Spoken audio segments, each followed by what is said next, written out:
Warhammer 40k Rogue Trader was developed by and published by Owlcat Games and was released last year in December of 2023. This is a single-player CRPG, character RPG, similar to Baldur's Gate. If you loved Baldur's Gate, you may like this one, although this one is a lot rougher around the edges. However, that being said, I really did enjoy my time with Rogue Trader. There are 5 acts in the game and you can get higher than level 12, unlike you can with Baldur's Gate. So there is definitely that. There is a whole host of characters to join your retinue. Of course, you get to create your own character who you inherit. You become the Rogue Trader, essentially. And without overcomplicating it for people that are not familiar with Warhammer 40k, the game takes place in an area called the Kronos Expanse. And as the Rogue Trader, you have to go around, you have responsibilities, you inherit the Valancius heritage, whatever it's called, that's your family name, and you are in charge of a humongous ship and its crew. And every time you go through the warp, which is essentially just going into hyperspace, etc., you can be attacked by the forces of chaos, and chaos is moving through the Kronos Expanse. So there are multiple different planets that you can visit. Some you can land on, some you can utilize for mining ore or whatever else you want.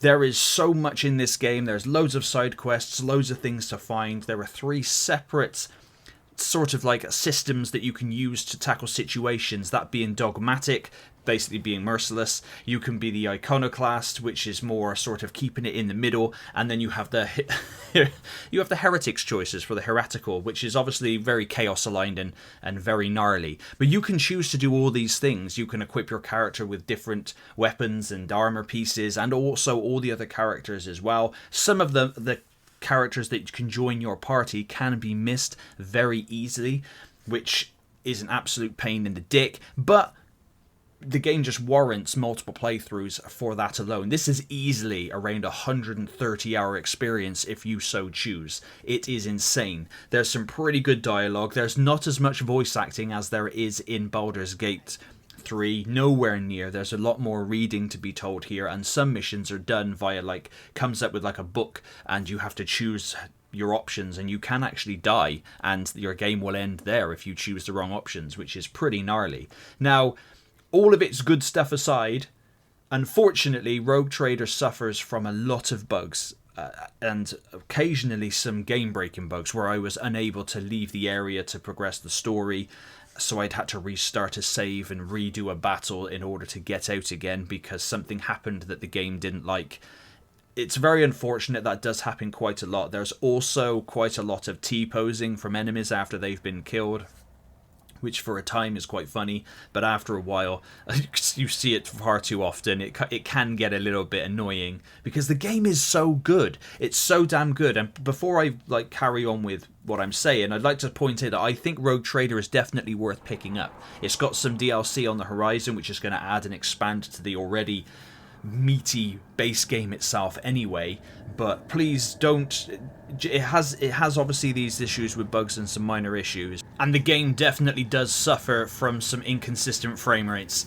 I should be able to run this game absolutely fine, and even on the Steam Deck itself as well, with everything turned down, this frame rates can be a little erratic. I don't know what it is with CRPGs lately, because Baldur's Gate suffered from that and still does to a point in Act 3, but the frame rates are just, I can just never get them solid, and I should be able to, as I'm running nearly everything else out at the moment pretty much maxed out. It just sucks to the big donkey dick that happens, but that does not take away from the absolute fun and insanity that is the game itself. It is great. Combat is really, really good. It's turn-based, as usual. It usually is with these type of games, and you can utilize different weapons and special abilities and etc., to be able to create damage, areas of damage, buffs and debuffs, all that kind of stuff, which is really, really cool. I'm not going to go into it. This game is incredibly in-depth. It's really real, and it can be very overwhelming at times. There are also some special abilities that don't work as intended in the way they should, but again, that falls under the bug situation.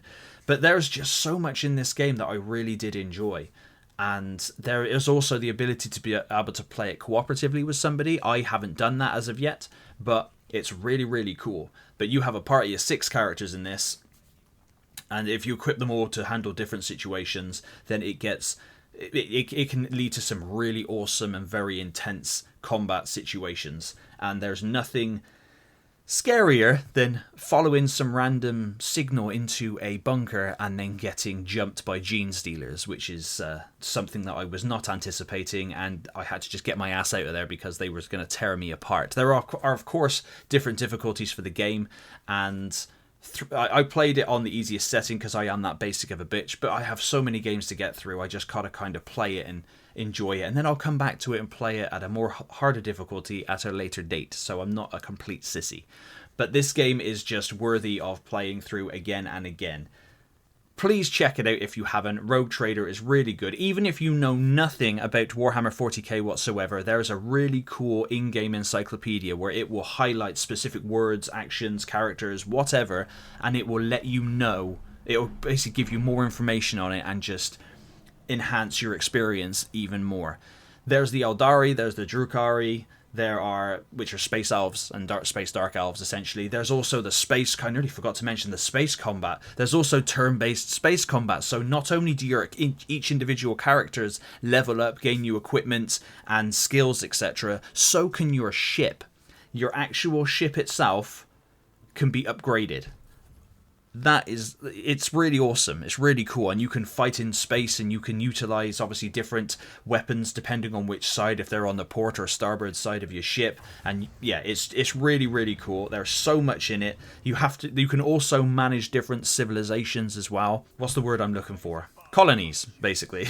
I know that's obviously a naughty word coming from me as somebody who's British, but it's colonies essentially. You colonize certain places or take over them, and then you make decisions on building things there, and it just creates an and situation. There is just so many moving pieces to this game. It is insane. It does get a little slower during Act 3. It kind of locks you into a specific linearity in Act 3, but as soon as you get through that, back through Act 4 and on into Act 5, you're free to go about your business and do what you want to do. If you read a lot of Steam reviews on the game, you'll see a lot of people really dislike Act 3, and I can see why. I didn't mind it. I quite liked it. The only thing that pissed me off was I missed out on a character that is there in Act 3, or two characters actually, and I had neither of them join my party, so I was pretty pissed at that. But I will replay through the game again in order to unlock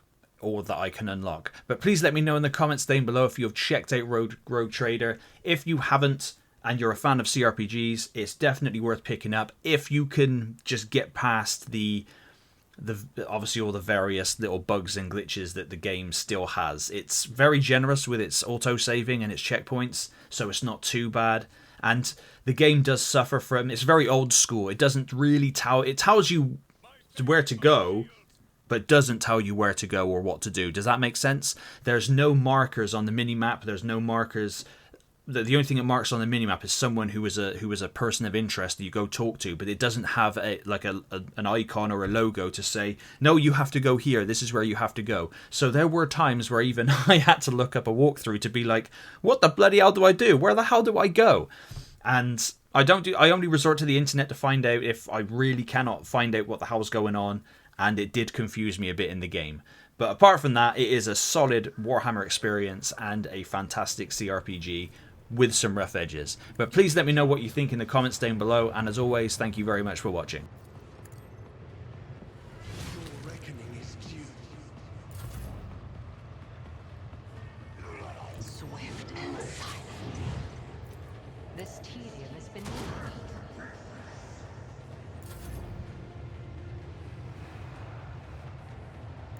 They who discern the future on the battlefield.